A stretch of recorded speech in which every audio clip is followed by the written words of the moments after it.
Assalamualaikum warahmatullahi wabarakatuh. Kami dari kelompok 11 akan mempresentasikan tentang macam-macam terapi.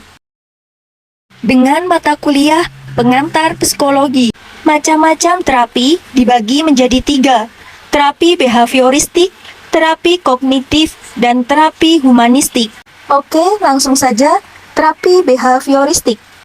Sejarah perkembangan terapi behavioristik. Dua hal yang sangat penting untuk dikembangkan dalam behaviorisme adalah 1. Kognitif behavior terapi sebagai kekuatan utama. Yang kedua, mengaplikasikan teknik terapi behavioral untuk mencegah dan memberi perlakuan pada medical disorder. Teori dan aplikasi menurut beberapa pendapat. Yang pertama, Edward Lee Thorndike, dan yang kedua, Ivan Petrovich Pavlov. Yang ketiga, Bruce Frederick Skinner. Menurut Edward Lee Thorndike, mengemukakan bahwa belajar merupakan peristiwa terbentuknya asosiasi antara peristiwa-peristiwa yang disebut stimulus dan respon. Menurut Ivan Petrovich Pavlov, pengkondisian atau persyaratan klasik adalah proses yang ditemukannya melalui percobaannya terhadap anjing, di mana perangsang asli dan netral dipasangkan dengan stimulus bersyarat secara berulang-ulang sehingga memunculkan reaksi yang diinginkan. Menurut Bruce Frederick Skinner, seperti halnya kelompok penganut psikologi modern, Skinner mengadakan pendekatan behavioristik untuk menerangkan tingkah laku dengan pendekatan model instruksi langsung dan meyakini bahwa perilaku dikontrol melalui proses operan diconditioning. Cara-cara pengaplikasian terapi behavioral. Yang pertama, teknik operan conditioning. Yang kedua, model asesmen fungsional. Yang ketiga, relaxation training and relate methods. Yang keempat, systematic desensitization. Yang kelima, exposure therapy. Yang keenam, movement destination and reproaching. Yang ketujuh, assertion training. Yang kedelapan, self management program and self-direct behavior. Yang kesembilan, multimodal terapi.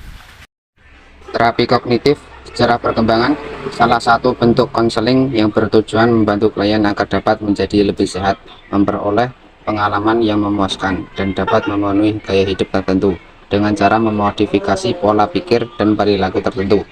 Teori dan aplikasi. Menurut beberapa pendapat, Tri Mulyaningsih, Subandi, dan Kasbeger. 1. Identifikasi permasalahan. 2. Mencari solusi. 3. Mencari cara termudah guna memperbaiki pola pikir pengidap. Dan keempat, melatih kebiasaan yang positif. Lanjut ke pembahasan selanjutnya, yaitu kita akan membahas tentang teori humanistik. Kita akan membahas tentang sejarah perkembangan dari teori humanistik. Teori ini bukan merupakan teori tunggal, melainkan suatu pendekatan yang mencakup terapi-terapi yang berlainan, yang kesemuanya berlandasan konsep-konsep dan asumsi tentang manusia. Jadi, teori humanistik ini diperkenalkan oleh sekelompok ahli psikologi yang pada awal tahun 1960-an bekerja sama di bawah kepemimpinan Abraham Maslow dalam mencari alternatif dari dua teori yang sangat berpengaruh atas pemikiran intelektual dan psikologi. Kedua teori yang dimaksud adalah psikoanalisis dan behaviorisme.